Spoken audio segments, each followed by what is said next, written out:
பேருந்தும் diesel லாரியும் மோதியதில் ஏற்பட்ட தீ விபத்தில் 42 இந்தியர் உயிரிழந்து விட்டதாக தகவல் வெளியாகியுள்ளது.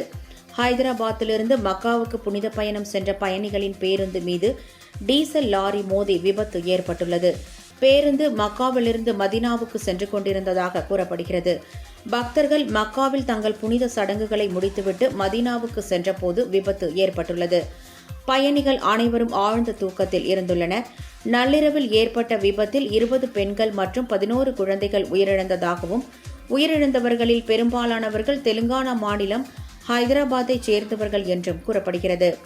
மீட்புக் குழுக்கள் சம்பவ இடத்தை அடைவதற்குள் பேருந்து முழுவதும் எரிந்து நாசமாகிவிட்டதாகவும், உடல்களை அடையாளம் காண்பது கடினம் என்றும் சவுதி மீட்புப் படை தெரிவித்துள்ளது. இது தொடர்பாக அறிக்கை வெளியிட்டுள்ள தெலுங்கானா முதல்வர் அலுவலகம், இந்த விபத்தில் சிக்கியது குறித்து தகவல்களை சேகரிக்க தலைமைச் செயலாளர் மற்றும் டிஜிபிக்கு முதல்வர் ரேவந்த் ரெட்டி உத்தரவிட்டுள்ளதாகவும், வெளியுறவுத்துறை அமைச்சக அதிகாரிகள் மற்றும் சவுதி அரேபியா நாட்டு அதிகாரிகளிடம் விவரங்களை சேகரிக்க கோரிக்கை விடுக்கப்பட்டுள்ளதாக குறிப்பிடப்பட்டுள்ளது.